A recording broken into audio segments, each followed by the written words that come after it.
अशोक चौधरी जी की पत्नी श्री नीता केसकर चौधरी जी हैं, जो इस राज्य के बड़े जो बिल्डर हैं श्री दिलीप कुमार मित्तल और राकेश कुमार अग्रवाल जी से 13 फरवरी 2021 को 2.651 डिसमिल जमीन 2,61,97,000 में खरीदा। उसके बाद उसमें नीता केसकर चौधरी ने अपनी पहचान, देखिए चालाकी, अपनी पहचान अपने पति अशोक चौधरी को लिखा। नीता केसकर चौधरी ने जो दूसरा संपत्ति खरीदा, पहला संपत्ति 2,61,97,000, दूसरा जो संपत्ति खरीदा है नीता केसकर चौधरी ने उसी दिलीप कुमार मित्तल और राकेश कुमार अग्रवाल से 20 जुलाई 2022 को 2.09 डिसमिल जमीन 3,42,34,000 में रजिस्ट्री कराई है, जिसमें उन्होंने अपने पति अशोक चौधरी का नाम छिपा लिया और अपना पहचान पिता श्री गोपाल राव केसकर और उनके दुर्गा मेरीन ड्राइव दुजरा का पता दिया है। आप समझ सकते हैं कि ये कुल संपत्ति 6.08 करोड़ का है और उसमें 10% रजिस्ट्री शुल्क लगा है। मतलब कुल मिला के ये 7 करोड़ का संपत्ति है। एक में वो पता लिखता है अपने पति के बारे में, उसके निवास के बारे में, दूसरे में वो पता लिखता है अपने पिता के बारे में और पिता के एड्रेस पर वो लिखता है। ये बिल्कुल जालसाजी है, ये धोखा है और ये बड़ा गबन है। हम आपको उसका रजिस्ट्री सीधे तौर से उपलब्ध कराते हैं, जो आप लोग भी इसको देख लीजिए। ये आपको एक डीड है और दूसरा डीड आपको ये है, डीड नंबर 2939 एक है और दूसरा डीड नंबर 10,846 है। दूसरा कि नीता केसकर चौधरी के बारे में आपको मालूम होगा कि उन्होंने वैशाली ट्रेडिंग कंपनी के नाम पर उन्होंने पंजाब नेशनल बैंक से 1,60,00,000 और 1,40,00,000 मतलब 3 करोड़ रुपया उन्होंने लोन लिया। बैंक गारंटी के मामले में जब पंजाब नेशनल बैंक ने खोजा तो वो फर्जरी निकला। बैंक की शिकायत के बाद सीबीआई ने मामले की जांच की। पटना हाई कोर्ट ने उनको, जो उनका पैरवी है और जो उनका सरकार ने पैरवी नहीं किया, तो उनको दोष मुक्त कर दिया। तब सीबीआई ने सुप्रीम कोर्ट गई, चुनौती दी, वहां जाके सुप्रीम कोर्ट ने हाई कोर्ट के आदेश को स्थगित कर दिया। आज भी यह मामला सुप्रीम कोर्ट में विचाराधीन है, यानी नीता केसकर चौधरी आज के दिन भी धोखाधड़ी के मामले में अभियुक्त है। क्या मंत्री अशोक चौधरी या उनके पत्नी नीता केसकर चौधरी बताएगी 7 करोड़ की रकम उन्होंने कहां से ली? हमारा आरोप है कि यह व्यावसायिक प्रॉपर्टी है जिसका बाजार मूल्य कम से कम 20 करोड़ रुपया है, कम से कम 20 करोड़ रुपया है। दूसरी बात कि सीबीआई जब जांच कर रही है तो इतना पैसा कहां से लाया है, ये महत्वपूर्ण बात है। ये मैं सिर्फ नीता केसकर चौधरी के बारे में और अशोक चौधरी के बारे में आपको हमने बताने का काम किया है। अभी हम लोग मंत्री अशोक चौधरी और उनकी पत्नी नीता केसकर चौधरी के सिर्फ 2 संपत्ति के बारे में मैं फिर कह रहा हूं, आपको जानकारी दे रहा हूं, जो 20 करोड़ की संपत्ति है और जिसने बैंक के साथ धोखाधड़ी किया है। उसके अलावा उन्होंने जो संपत्ति अर्जित की है वो मैं आगे बताऊंगा। अब मैं आता हूं, ये डीड यदि आप लोग कोई लेना चाहते हैं, देखना चाहते हैं तो इसको देख सकते हैं। दूसरा, प्रशांत किशोर जी ने ये कहा था कि जो मानवीय वैभव विकास न्यास है ने अशोक चौधरी की बेटी सांबवी चौधरी और स्वर्गीय किशोर कुणाल के पुत्र सायन कुणाल के साथ विवाह के रिश्ता तय होने और विवाह संपन्न होने के दरमियान खरीदी गई संपत्ति है जो करोड़ों में है, जो करोड़ों में है। तो उन्होंने कहा कि उसके पहले वो ट्रस्ट जितना खरीदता था और उसके 10 वर्ष का, तो वो कभी भी इस तरह का संपत्ति नहीं खरीदा गया था।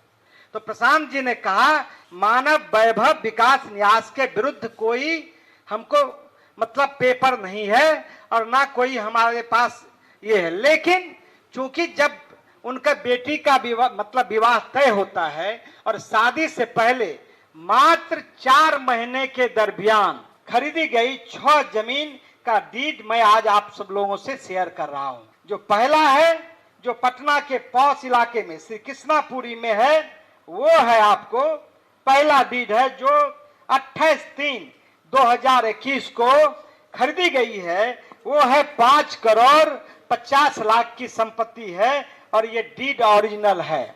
ये डीड आप देख सकते हैं, ये डीड देख सकते हैं और आपको मैं उपलब्ध भी करा दूंगा पीडीएफ उसका। दूसरा उन्होंने रूपसपुर में खरीदा 3,43,00,000 का, जो 12/5/2022 को 12/5/2022 को मानव वैभव विकास ने रजिस्ट्री करवाया है। तीसरा जो है वो है रूपसपुर में ही 8,90,00,000 का 12/5/2022 को ये ट्रस्ट के द्वारा ही ये जमीन खरीदा गया। चौथा जो है वो है मैनपुरा में 7.20 करोड़ 7,20,00,000 रुपये का उन्होंने खरीदा, जिसका डीड नंबर है 10,512 और डेट है 14/7/2022। ये आप देख लें, मैं इसका भी आपको उपलब्ध करा दूंगा। और पांचवा है पाटलिपुत्रा में खरीदा है 15/7/2022 को, उसका डीड नंबर है 10,555, जो 15/7/2022 को 2,05,00,000 रुपये में खरीदा है, उसका डीड ये है। ये सब ओरिजिनल है। और अंतिम मैं आपको बताना चाहता हूं, पाटलिपुत्रा में 15,50,00,000 रुपये का ये पाटलिपुत्रा में जो खरीदा गया है, मैं आपको उसका पता बता देना चाहता हूं। ठीक ऑफिस से आगे आप चले जाइए, उसमें बिल्डिंग बहुत तेजी से वो मकान बहुमंजिला मकान बन रहा है, ये 15 करोड़ का। मैं आपको बताना चाहता हूं कि कुल संपत्ति जो खरीदा गया है वो 42,55,00,000 का जो सरकारी मूल्य है उस पर खरीदा गया है। लेकिन एक सिर्फ मैं आपको बानगी बताना चाहता हूं, यदि किसी को पता लगाना है तो मैं आपको ये उपलब्ध करा देता हूं। ये ठीक यहां से 200 मीटर के दूरी पर वो है, उसका बाजार मूल्य सिर्फ एक मकान का जमीन का सिर्फ बाजार मूल्य उसका लगभग 100 करोड़ रुपया होगा, 100 करोड़ रुपया होगा। अशोक चौधरी जी, इस ट्रस्ट पर हमारा कोई सवाल नहीं है, क्योंकि इसके खिलाफ हमारा कोई ये तथ्य नहीं आया है। लेकिन एक परिस्थिति जन साक्ष्य लगता है कि जब इनके बेटी के साथ सगाई होती है तभी ये संपत्ति कैसे आता है। तो आपको मैंने ये पूरा प्रमाण के साथ आपको मैंने दिखाया है, ये आप देखें। और आप उनके परिवार से, खास करके प्रशांत जी ने कहा कि किशोर कुणाल की छवि एक ईमानदार और अच्छे लोगों की रही है, एक उनका जो चारित्रिक रहा है वो बिहार में अच्छे लोगों का रहा है। लेकिन पता नहीं किस दुश्मनी से, ये भगवान का संजोग मानिए कि अशोक चौधरी ने किस जन्म का बदला लेने के लिए एक तरह से उस ट्रस्ट को, जिसमें जियालाल आर्य जैसे लोग हैं, उनको बदनाम करने की साजिश है। एक बात मैं आपको और बताना चाहता हूं कि जो इस ट्रस्ट में सेक्रेटरी है वो बिहार के मुख्य सचिव की मां प्रोफेसर कविता श्रीवास्तव जी हैं, जो इसमें सेक्रेटरी हैं। मैं सिर्फ आपको जानकारी दे रहा हूं, उनको ये बात बताना चाहिए ट्रस्ट के लोगों को। और 15 साल का जो खरीद बिक्री का ट्रस्ट ने काम किया है उसको बताना चाहिए। एक मैं और आपसे कहना चाहता हूं कि जो ये कागजात है वो कागजात सिर्फ मैं आपको छुआ दिया हूं, इसके अलावा दर्जनों जो डीड है जो खरीदा गया है वो हमारे पास उपलब्ध है, जो समय आने पर मैं आपको उपलब्ध करा दूंगा। तीसरा जो आरोप है वो भी मैं आपको बताना चाहता हूं। जो प्रशांत किशोर जी ने जो एक आरोप लगाया था, तथ्यों के आधार पर आरोप लगाया था, प्रशांत किशोर जी ने यही उस दिन कहा था, उन्होंने कोई मानव वैभव पर आरोप नहीं लगाया था और उनके खिलाफ कोई हमारे पास साक्ष्य नहीं था। लेकिन उन्होंने जो आरोप लगाया था और जो सिद्ध है उसमें कहीं से दो राय नहीं है, वो है अशोक चौधरी की जो बेटी है श्री शांभवी चौधरी, जो समस्तीपुर से सांसद है। तो अशोक चौधरी ने 2019 में 2 रजिस्ट्री अपने पीए योगेंद्र दत्त जी के नाम से करवाया है। ये दोनों आपको ये मैं आप लोग को उपलब्ध करा देता हूं और दोनों ये डीड आप देख लें। एक डीड नंबर है आपको 8054, दूसरा डीड नंबर है 8427। ये दोनों डीड के द्वारा उन्होंने ये जमीन खरीदा और अशोक चौधरी ने योगेंद्र दत्त को अपना अवैध पैसा उसमें दिया, जिसकी आप जांच कर सकते हैं। लेकिन 1 साल 6 महीने के बाद श्री अशोक चौधरी जी ने अपने बेटी के नाम से वो दोनों जो रजिस्ट्री था लगभग 74 डिसमिल, पटना का 23 कट्ठा बोला जाता है, वो बहुत मूल्यवान जमीन है, वो 34 लाख में वो खरीदते हैं। और अशोक चौधरी ने कहा कि हमको साक्ष्य नहीं मिला है, इस जमीन का साक्ष्य नहीं मिला है, तो आपके माध्यम से मैं उनको साक्ष्य उपलब्ध करवाना चाहता हूं। और बैंक अकाउंट, जो बैंक अकाउंट से उन्होंने 10 लाख रुपया दिनांक 20/3/2021 को ट्रांसफर किया है और 21/2/2021 को रजिस्ट्री हुआ है, उसमें 10 लाख रुपया योगेंद्र दत्त के खाते में सांभवी चौधरी भेजती है। उस समय सांभवी चौधरी 10 लाख रुपया मात्र भेजती है और वो उस समय पढ़ाई कर रहा है। तो क्या एक पढ़ने वाले लोग 34 लाख रुपया कहां से लाएंगे? वो ऐसा कौन सा रोजगार है सांभवी चौधरी का जो उन्होंने 34 लाख रुपया उनको पेमेंट किया? एक दूसरा कि 34 लाख के बदले मात्र उन्होंने 10 लाख दिया, और 10 लाख में भी मैं आपको बताना चाहता हूं कि दिनांक 1/3/2021 को उनसे 2 लाख रुपया निकाल लिया गया और फिर दिनांक 2/3/2021 को 9 लाख रुपया निकाल के 10 लाख रुपया उसमें भी अशोक चौधरी ले लिया है। ये गंभीर आरोप है। रुपया जमा किया लेकिन 10 दिन के बाद वो पैसा निकाल लेता है, क्योंकि पैसा ये दिया था।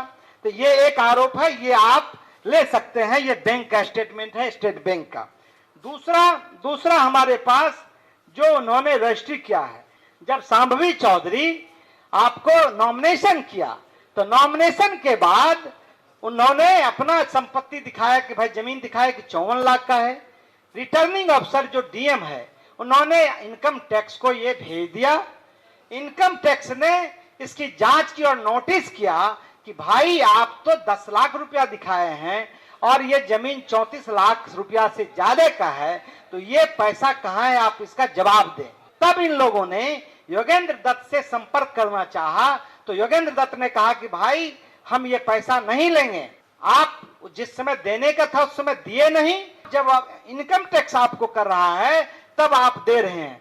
तब आपको अशोक चौधरी, चूंकि बैंक अकाउंट उसको मालूम था, तो दिनांक 27/4/2025 को अशोक चौधरी ने 25 लाख रुपया, मतलब सांभवी चौधरी ने 25 लाख रुपया योगेंद्र दत्त के खाते में जमा कर दिया है, जो पैसा आज भी है। प्रशांत किशोर जी सिर्फ इसी आरोप पर उन्होंने कहा कि इसके खिलाफ हमें पूर्णतः सबूत है, और ये सबूत चूंकि अशोक चौधरी ने कहा कि ना तो हमको डीड का पेपर है ना बैंक का है, तो आपके माध्यम से हम दोनों आपको उनको उपलब्ध कराना चाहते हैं, वो ले ले और ये बतावे वो कि किस तरह से वो भ्रष्टाचार में लिप्त हैं, किस तरह से वो अवैध संपत्ति खरीद रहे हैं। मैं आपको बताना चाहता हूं कि अशोक चौधरी के बारे में आप जानते हैं कि पिछले मार्च में 30,000 करोड़ का टेंडर हुआ और उसमें 2% पैसा लिया है, उसकी चर्चा हम बाद में करेंगे। लेकिन अशोक चौधरी ने जो साम्राज्य खड़ा किया है, वो दिल्ली में सफदरगंज में अपने मां के नाम से फ्लैट लिया है, जिसमें मनीष आनंद की कंपनी ने उन्हें बेचा है, प्रॉपर्टी खरीदी है। जो राकेश कुमार बंसल है और जो एक और हैं, वो दोनों आपको कुणाल साहब ने भी वही संपत्ति बेचा है और नीता चौधरी केसकर को भी वही संपत्ति बेचा है। आप समझिए, दोनों का संपत्ति वही बेचा है।